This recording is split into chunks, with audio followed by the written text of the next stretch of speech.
Hello, everyone, and welcome back. I have the incredible Vanessa with me today, and she is a previous doula client from Portland, Oregon. And I am so excited to have you on today, Vanessa.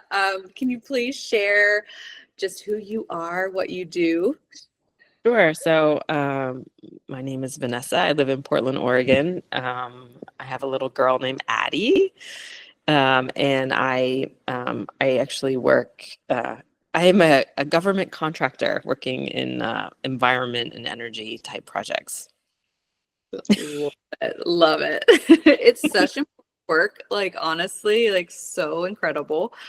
Um, and yeah, I we met each other and yeah, just you having been, you'd had a lot of experience before we met. Obviously, you were very knowledgeable when I met you. I feel like you were teaching me so many things. But I would love to hear just your journey to pregnancy and how all that went. Yeah, I mean, my journey to my journey to this pregnancy was very long in the making. There had been miscarriages, there had been IVF, there had been travel to Europe because the US was just getting so expensive. We had to go to Europe, and it was a really hard journey. And so when Patrick when my partner and I, when we met you, you met two very traumatized people who were really, because so many things had gone wrong on the journey. I mean, we were really just taking things day by day. And so, because that was all we could handle. And I was a little bit unique in that when I was growing up, my mom actually was apprenticing with the midwife. And so as a very young age, I had attended births. And then my mom, she was a labor and delivery nurse in the hospital for a long time. She decided not to be a midwife, labor and delivery nurse. And so and she taught childbirth classes and she taught breastfeeding classes. She's also a lactation consultant. So I'd kind of grown up. I had a lot of information that sort of seeped in through osmosis just because of how I had been raised. My partner had none of that. Yeah, it's funny because my sister texted me at one point and she's like, "Do you know there are people that have never seen a birth?" And we're like, "What?" Mhm. Like everybody. So, right. And so I'd grown up with, a lot of that. My mom is a very like, home birth, like pro home birth. And she had worked at a labor and delivery hospital in Philadelphia that had to close, that was founded by midwives that had to close because they were doing so few C-sections. So it wasn't financially viable. Anyway, so I came into this world with a lot of that. But it's different when it's you. Mhm. And it's different when your partner doesn't have that knowledge. And so, anyway, so I found you through a midwife. So I was in my 40s, I was considered high risk. And so I was in a situation with a OB who had been amazing during the fertility journey. Like she and her nurse had been amazing through that whole process, and I'm so grateful for them and her partners. Um, and so even though in my mind I'd been like, well, I'd never be with an OB, but anyway, I was, and things were fine for the first, I'm trying to think. Anyway, and then I'm trying to remember towards the end of the first trimester, beginning of the second, I think it was January, things started to not feel so good with the doctor. Anyway, I reached out to a midwife at some point at a birth center to say, like, would you be willing? And she was like, I'm not comfortable with that. And I was like, and that was devastating for me. But what she did say to me was, you have to have a doula. And I was like, okay. And she gave me your number. And so your name and number. And so we interviewed a few doulas because everyone says you have to interview, you have to interview. And then we had interviewed two, and you were our third. And then Patrick and I were like midway through the interview, we're like, okay, we're sold. And I Oh. just felt very comfortable. Like we both felt very comfortable with you, and you were very knowledgeable. And I kept on saying all along, like, I want a home birth, or like I want a European style birth, just because it's, I think, better there in a lot of countries than here. And so you were like, anyway, so we connected, I think, I can't remember. It was like end of first trimester, beginning of second. I don't totally remember the timeline. And then we connected really well. And, again, we were kind of taking things day by day. And I was dealing with the reality of like how the medical system was labeling me, not necessarily what any of my biometrics were saying and what I wanted. And things were progressively going south with my OB. And this was also at the tail end of COVID. So my partner wasn't allowed in the appointments with me. So I'm trying to like navigate like how much of this is me and my like bias and how much of this is real. Anyway, it was all very confusing, and it was COVID. And anyway, and then towards the end of my second trimester, we finally wound up having a Zoom with my husband and the doctor, and it was not good. And at the end of it, we went for a walk, and I just asked Patrick, I said, what do you think? And he's like, oh, she's a bully. We're out. Like, this is not happening. And I was like, okay, thank God, it's just me. Oh my God. And then it was like, oh my God, I'm almost in my third trimester. Where am I going to go? And I remember that was a huge deal. I don't know if you remember that, Allison, but I was like freaking out and asking you for recommendations and and Oh. and you yeah. And you actually had told me, because I had been telling you along the way, I was like, I don't have the best feeling. And you were like, you have to honor your instincts, like trust your instincts. And then when finally we fired the OB, you were like, she has a terrible reputation. I wasn't going to tell you that. I mean, because it is one of those things. I've had some clients love her and others, especially when you had a doula, apparently, like there was just insane. And also the emails. I remember the emails and how like you sent me like the things that she had written. I will never forget it. I was like, Anyway, it was not a good scene. And we had to find a new place. yeah. And a place I felt comfortable with. Like I just didn't want to jump out of the frying pan into the fire. Like what was I going to do? What was I going to find? And I reached out to a physical therapist I knew. Like I had a recommendation. They weren't accepting new clients. And I remember you were like at the hospital Legacy, they have a midwife group, and you're like, check out the midwives. Like go check out the midwives. And I was like, and so I was still in contact with the nurse at my old place, because the agreement was if I didn't have a place to go, they would still deliver anyway. And so the nurse was like, oh, you're too high risk. They won't take you. And I was like, oh my God, I was so spinning. And you were like, just reach out and talk to them. Just reach out and talk to them. And I was like, okay. So I called, and they're like, yeah, no problem. I was like, oh, Yeah. I mean, it's one of the like top like children's hospitals too. And it was incredibly like close and just like everything. It just like made sense of like, yeah, just like I've had good experience with these midwives and there's no reason like again, your biometrics, there was nothing else besides this one label of you being high risk. And yeah, it was such a relief that they were like, yeah.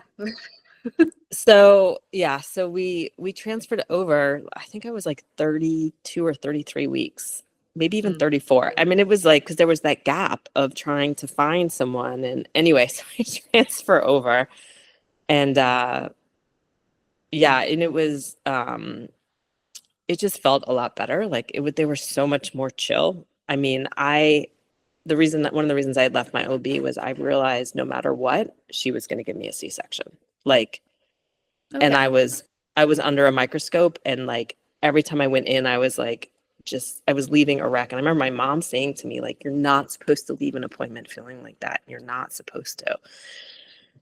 And so we were like, okay, sigh of relief. Anyway, so we went over to the midwives.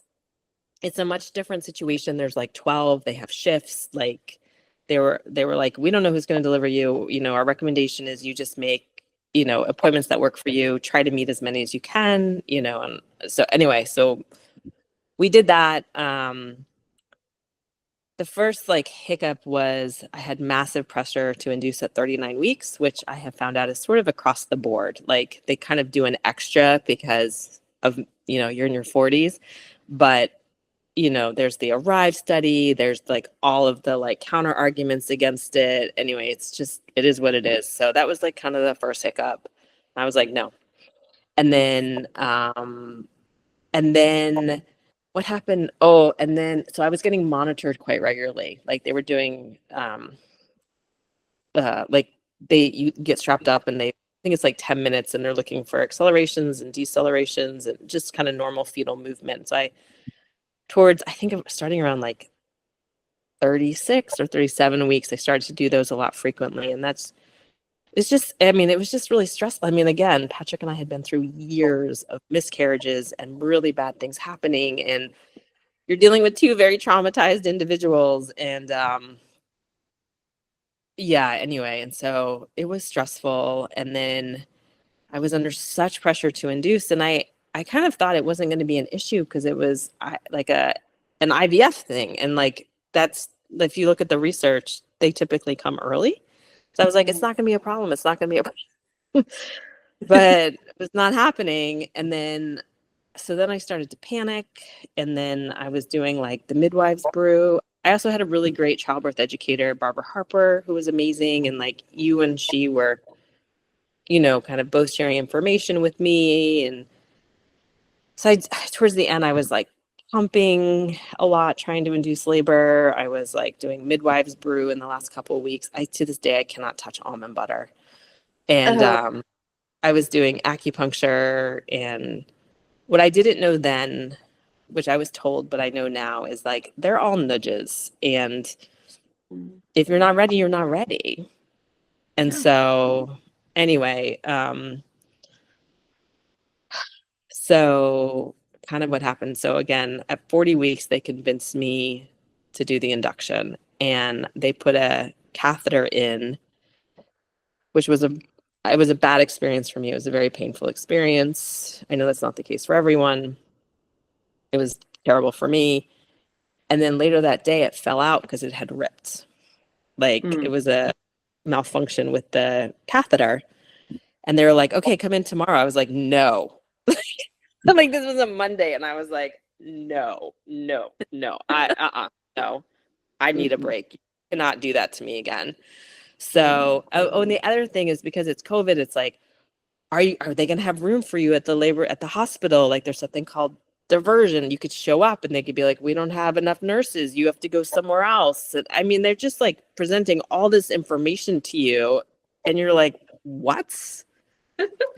Anyway, and you were like, if you show up at the hospital, they can't turn you away. I was like, oh, okay, good to know. So I was like, okay, I don't have to worry about that. Anyway, it was just, they kind of broke my husband. Like my husband was just collapsing under the weight of all the stress. Like he doesn't have the background I have. He's terrified. They're having conversations with us that are terrifying. And anyway, they kind of broke him. So that's kind of why I went ahead with the induction. So then at 40, like I was like 41 plus 40 weeks plus 2, I think, when I tried the first catheter. And then, so that was a Monday. And they're like, okay, we're going to try this again on Friday. So I had 5 stressful days. And on Wednesday, I had my bloody show and I started to have like contractions spontaneously as opposed to acupuncture, trying to do all the other stuff. Ugh. Anyway, so they did the catheter on Friday. I went in on Saturday, which was 41 weeks. And there was like really no dilation. And so they're like, okay, we're going to do meso. So I did a couple rounds of that. And I remember you actually had another birth that day at Alma. You were like kind of tagging back and forth. And because you knew it was an induction. And I just remember you came in on Saturday and I was I was doing miso and I was having contractions, and I think it's a spinning babies thing. Like, you put me on the toilet and you had Patrick facing me, like, with a pillow so I could rest on him. And then I just remember crying and crying and crying and just being like, this is not what I wanted. This is not what I wanted. And just feeling really pretty heartbroken. Um, and then Saturday night, I just was having all of these contractions. I was having trouble sleeping. The monitor was not, they had me on the monitor and it would like slip off. And then they would come and wake me up because they're trying to get it back on. Just like, this is a horrible place to get any rest.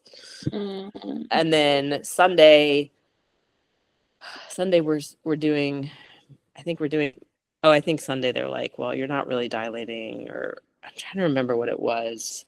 We want to do Pitocin. And I was like, I was very sad, and I was like, okay. And I told them I wanted it to be on the lowest possible dosage. And because they wanted to start me at like a 3, and I was like, no, I want to be a 1. And so they put me at a 1. And like periodically they would come in and offer to raise it. And I was like, no. And that was the thing through the whole process. Like, as sad as I was, I still had my instincts. Like, I could still check in with myself. And I was like, no, we're going to stick with 1. And then you were there for a while and you put me in the bath and we had talked about it, it's possible to, like, you had done a birth with someone on Pitocin who wasn't medicated because I didn't want to be medicated. So they brought, like, I agreed to do nitrous. So they brought the nitrous, but there was like a weird plastic smell. And I was like, get it off. I don't want it. I was very sensitive to smells. And we were in the bath for a long time. I remember, long time. And then I didn't know how much the water was helping until you got out of the water. And you're like, oh my God, I want to get back in the water. And it just was getting really intense for me. And I remember saying to you, I was like, if they offered me a C-section right now, I would do it. And you're like, oh, that's where we're at.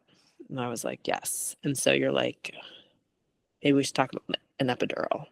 And I was like, again, it was like, I'm like, oh my God, I'm in the cascade. It's happening. But I was like, I can't function. So they brought an epidural, and I had never researched epidural because I was so like, that's not my option. And I remember you said to me, just so you know, once you get an epidural, they're not going to let you eat. They let you eat in Europe, but they're not going to let you eat because it has to be clear. And I was like, okay. So they did the epidural. I don't know if this is standard at all hospitals, but at Legacy, what the anesthesiologist did was she put me on a very, very low dosage. And I had the option of increasing it if I wanted, which I never did. And I just was so exhausted. And I remember the midwife, and I will say, in retrospect, I can look back and I can see like all these things that were really helpful that in the moment I couldn't see, but I do feel like there were these little like blessings along the way that really helped me. And one of the things was I came in on a Saturday, and weekend shift are typically pretty set. So I had the same day nurse, I had the same night nurse, I had the midwives, the same day midwives, the same night midwives. I had the weekend shift, so I had familiarity. I wasn't like, there weren't new, like, I met everyone on Saturday, and then on Sunday there wasn't anything weird. Like, it was like, I know all these people, and I think that's really helpful. And then they did the epidural, and the midwife, I remember saying to the midwife, like, are you gonna, the other thing I will say is, like, all along, I refused during the latter part of my pregnancy. I refused countless membrane sweep offers. I refused countless offering to check me. I just was like, no, there's no points. I don't need you down there. You're going to psych me out and, like, get out. Like, I refused that a lot. I refused a ton of them. And so they kind of knew in my chart, like, I was not down with that. And so I remember asking the midwife, well, are you going to check me now? Because they had checked me once on Saturday when I came in after the Foley, and then they checked me once on Sunday, and she's like, no, because I just said I'm tired, and everyone said, why don't you take a nap? like, I think this is like around 3 in the afternoon, maybe, or 4, 3 or 4. Everyone's like, just take a nap. And the midwife's like, I'll check you after the nap. So I just passed out because I hadn't really slept in a while. And I don't know how long I slept, maybe an hour or two. But I woke up and I felt like a little like I'd slept a little better. And then the midwife came in and she said, okay, we're going to check you now. And she had told me afterwards, she's like, if I was going to check you and you weren't going to like be super dilated, I was going to even exaggerate a little bit. And she was like, okay, you're 9 centimeters. And I was Mhm. like, what? And then all of a sudden the room got like really, because you had left when I took, everyone's like, you're like, I'm going to go home and take a, like everyone's taking naps, like everyone's taking a break. And then I'm like, Patrick, I'm like, you got to get in touch with Allison. Like, because you lived 5 minutes away. I remember you were super close to Yeah, that hospital. Because you super had told me, you're close. like, I'm 5 minutes away. And I was like, okay. So he's texting you like, she's 9 centimeters. All of a sudden, like, they're bringing stuff in, and this is just my mindset because I was been so, let's not, one day at a time. But I remember saying to people like, let's not get ahead of ourselves. Like, we don't know if this baby's coming right now. Like, let's chill. And they're just like, whatever. And then, yeah, anyway, so you came. I remember you came. Oh, and I had you had told me about the food, and I follow Medical Medium, this health, anyway, diet person, and he always talks about vitamin B12 drops. So I had brought my vitamin B12 drops. I had brought like tangerines. The midwife was like, fine with the tangerines. I'm fine with all that. So periodically I was having Patrick give me B12 drops. I was like, okay, I need some more of that because they won't let you eat. And yeah, you came. I remember you were there, and I think it was a midwife or someone was like, okay, you want to start pushing? And I was like, no, I'm not ready. Like, you're just going to tire me out. And they were very respectful. They backed off. But again, like, I could like, I knew enough. I could still tell when it was ready. And the thing with the epidural, it was light enough. I could still feel the contractions, but it was not like overpowering me. So I wasn't totally devoid from my body, which I'm grateful for. And I said to you, I'm like, okay, what do we do now? And you're like, okay, well, here's some spinning babies positions. And then you gave me a couple options. And I think I like the one where you kind of propped me up so my arms were hanging over the back of the bed. And I was Knees. kind of on my knees. Yeah, and I just was kind of hanging. And they would like check in. They're like, how you doing? I'm like, yeah, I'm fine. Like, I'm good. And then I think it was probably about an hour or so. I was like, I think I might need to start pushing now.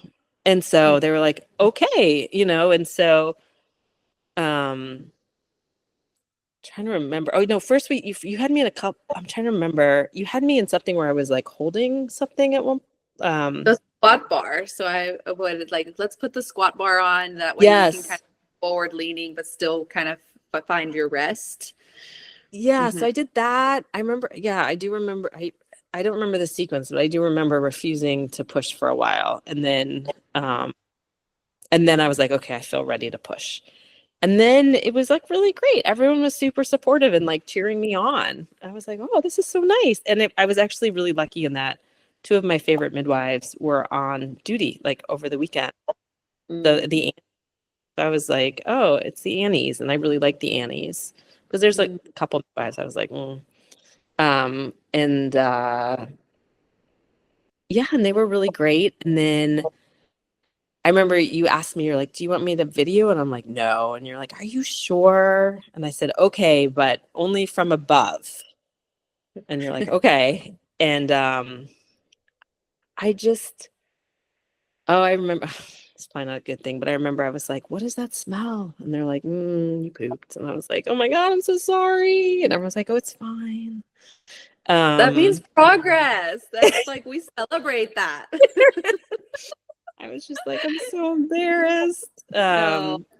But yeah, and it was just, yeah. And then all of a sudden she was there, and it was like Addie was here, and I just was like, what?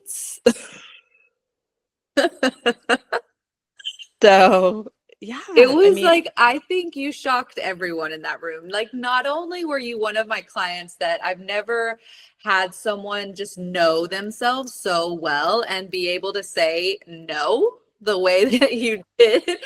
And it was just so incredible because it was, yeah, it was such a strength. And like you said, you had the knowledge and you knew yourself. And I think that everyone was like, having worked in a hospital system with all these like different like, oh, risk factors, you know that they're out there talking that, oh, it's probably going to be a C-section. It's probably like yeah, they're pushing for it in the background, even though they're not saying it directly to you.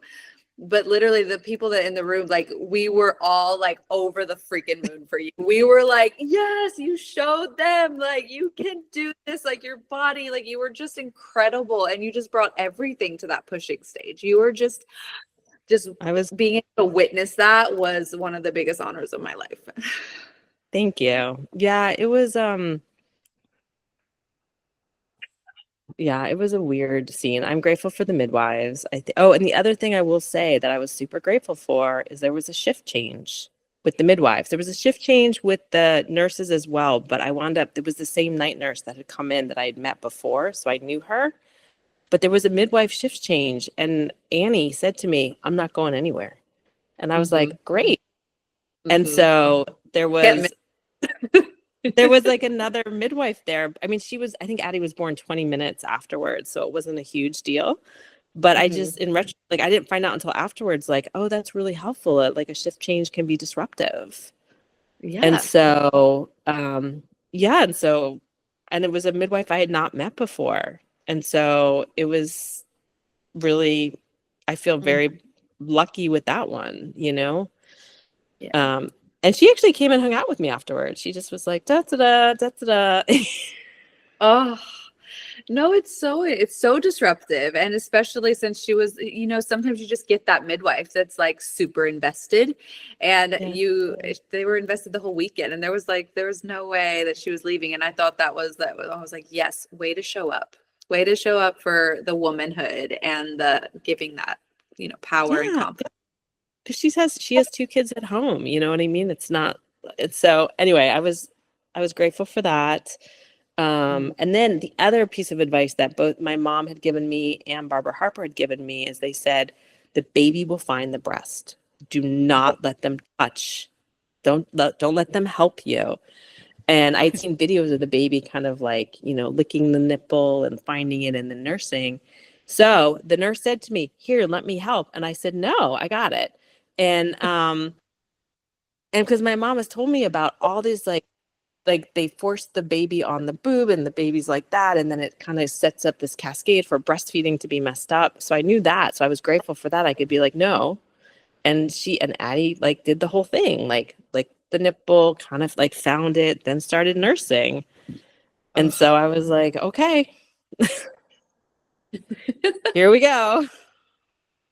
so incredible. So yeah, Oh, I mean, I mean, it was not what I had envisioned. But Barbara had told me stories about delivering babies for with women over 50. So I was like, okay, like I knew it was possible. And I'm grateful for the midwives. I'm grateful for the space. I'm grateful for you. I mean, I had a lot of support in that. Yeah, I mean, so yeah, and that's the story of Addie. oh my gosh. Oh, no, it was one of those, such a unique, beautiful story that I was so honored to be chosen to be your doula, truly. And so thank you for sharing all of that. I would love to hear, like, how was that immediate postpartum? How has Yeah. things been going up until today? Yeah, I mean, I will say like to me, like becoming a mom was a huge visceral shock to my system. Like I just was like, whoa. And I know it's first babies can be like that. And, you know, I feel, yeah, I mean, postpartum is everything you hear about. Like, you're very vulnerable. You're very, like, it was like an emotional. it's hard for me to explain. It was so consuming. It just was very consuming, and I did not want to leave the house, and I didn't want anyone over. Like, I just was kind of adjusting, and we did the, breastfeeding, bed sharing, like all that stuff. And my baby has always been a baby where she does not trust strangers and she wants to be with her mama, and so that was intense. And yeah, I mean, it was fine. I mean, it was I think, I mean, it was a little, I think, harder for me because it was the tail end of COVID, so I was pretty isolated. And that's, I mean, that was just the journey. That's COVID, right?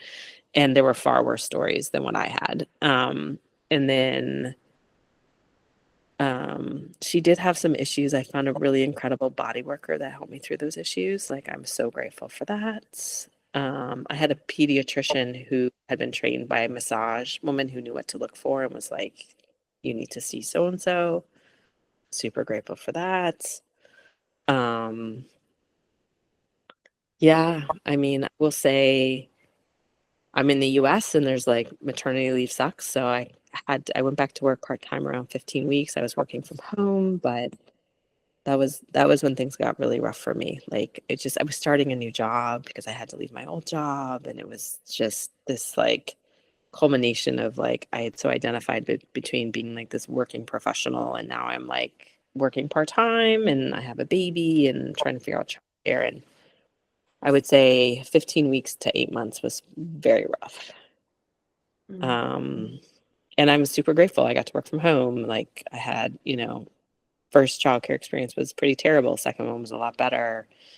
Um, yeah, I really wish I could have gotten 6 to 9 months to like settle in a bit more.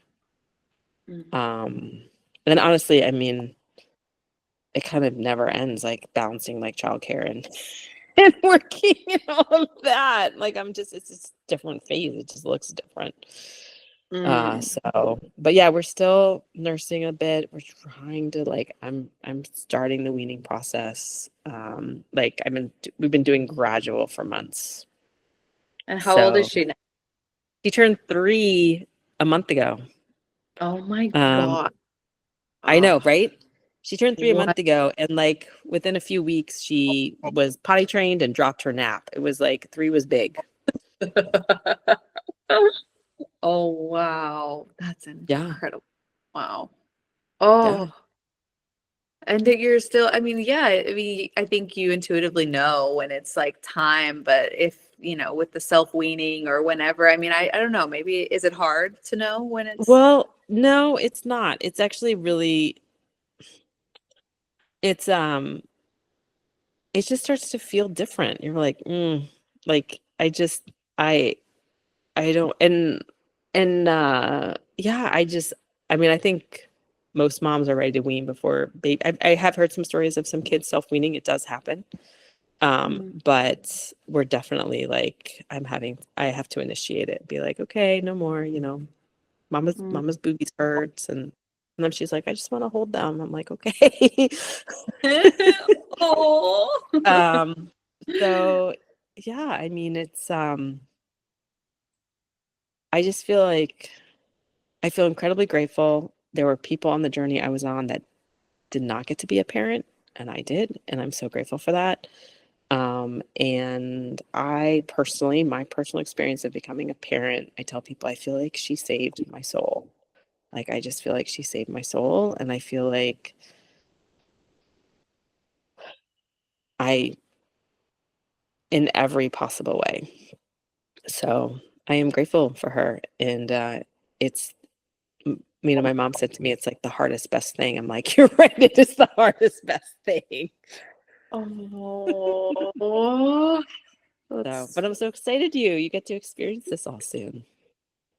oh yeah, I can't wait. But gosh, yeah, it's like you're saying, it's hard and I don't take it for granted and I feel like it's just a privilege that I just am not taking lightly. I'm really just grateful for every second that I even get to experience this and just trusting that all continues to go well. But it really is like I have so many inspirational women around me that have gone through so many hard things that I just am grateful to have experienced just all the things. But I really, really would love if you have anything that you would like to share or any advice for anyone going through like IVF or any of those journeys with inductions, like any postpartum, anything that you would be like, oh, this would have been helpful. This no one told me, or Yeah. like anything that comes up. I mean, gosh, IVF. I mean, the same thing with IVF. Like they're always like more drugs, more drugs, more drugs. And I was like, no, like no. And so, and that's actually one of the reasons when we were in Europe, the clinic we were at in the Czech Republic does like they say they focus on quality, not quantity. And they're also just, we're a lot more chill, like so chill, which I so appreciate. This was in the Czech Republic. I don't know what other European countries are like. I think if you're going to go on a journey like that, I found that honestly, Facebook was really helpful because there was a group, there's actually was a group on Facebook dedicated to my clinic. And and especially during COVID when like things were like we were flying over there during like all the, anyway, blah, blah, blah.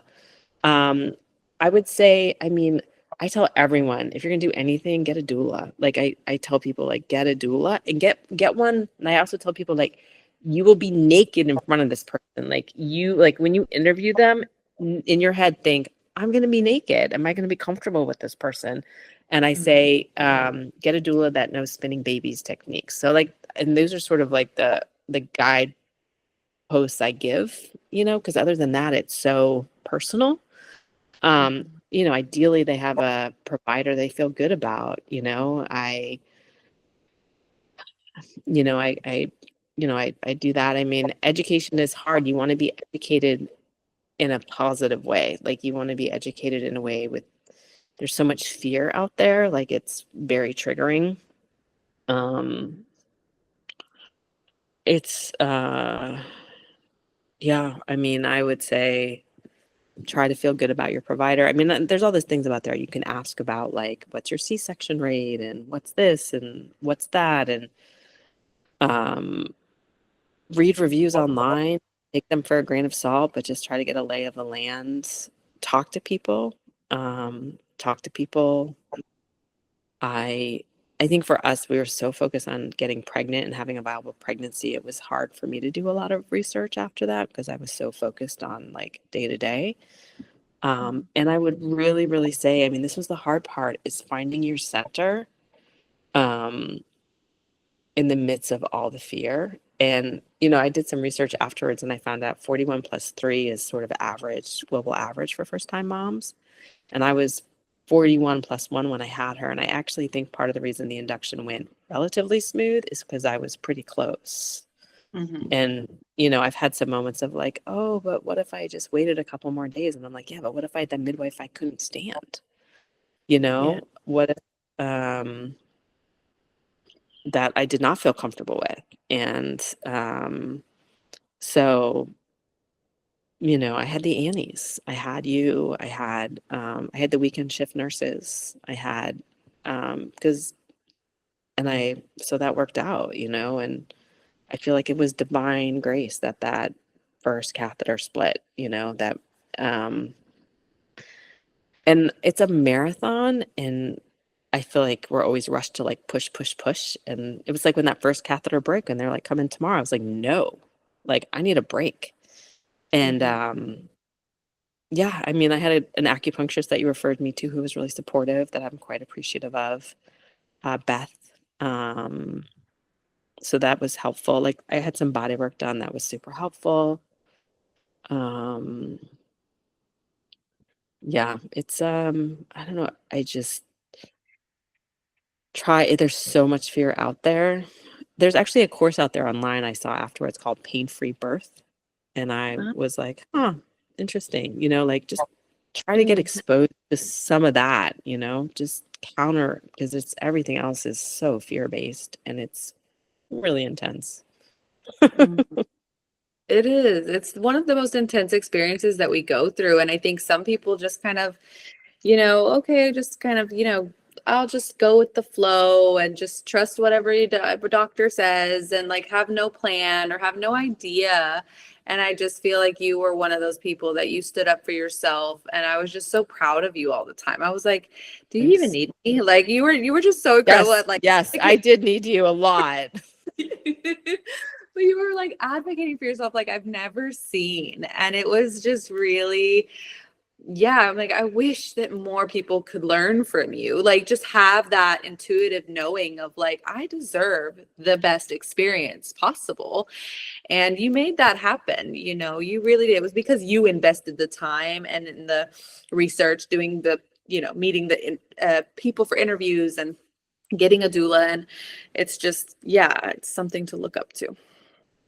Thank you very much. I appreciate that. And I will say, I think it's a medical thing. I think you see a doctor and people are like, whatever you say. I mean, I'll share the story. So 3 months before I got pregnant with Addie, I had a miscarriage at 12 weeks and there was a complication and I wound up in the ER at 1:30 in the morning. And they were starting an IV. And I was like, what are you putting in the IV? And they're like, we're going to give you morphine for the pain. We're going to give you something for the nausea. And I said, no on the nausea medication. And he was like, okay. And Patrick said to me afterwards, you can do that? And I'm like, it's my body. Like, Yeah, who is this exactly. random person that is going to like tell me, no, you have to have this? Like, but Mhm. he just didn't occur to him that you could say no to someone in the medical profession. Even people I work with are like, what? Like you have options. You're allowed to say no. Aren't they supposed to choose for you? And that's terrifying. It really is like, oh, you can say no. Like, oh, what? There's options. It's like you always have options. Always have options. Like you like it's like that owning of your autonomy. Like I don't know what happened to make us think that we have to like just bend the knee to I everything. know. When did that happen? Like it's I know. so And sad.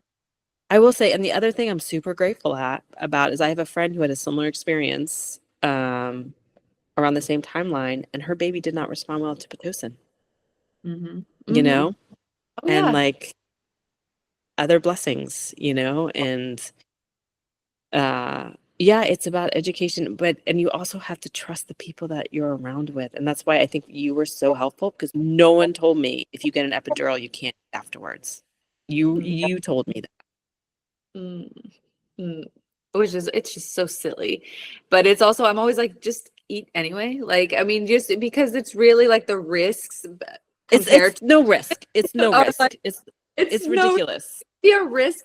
Like the most tiny risk, if it was like an emergency C-section, they have to intubate and it's like, it's the rarest of the rarest of like them preventing getting sued, but it has the benefits that it gives you giving birth with having energy and having your tangerine and your B12 drops. I'll never forget it. The red drops, you're just like mouth. We were just like syringing it into your mouth, or it was But just, you need that. It's yeah, exhausting giving birth. You need that energy. so much. You have to have it. And they just like, oh yeah, like no food. It's Yeah. like expected to do the hardest thing that humans do without food. It's unfortunate. But yeah, I'm Yeah. glad that the guys were so chill with it too. They're like, yeah, just fine. It's because it's silly. It's silly.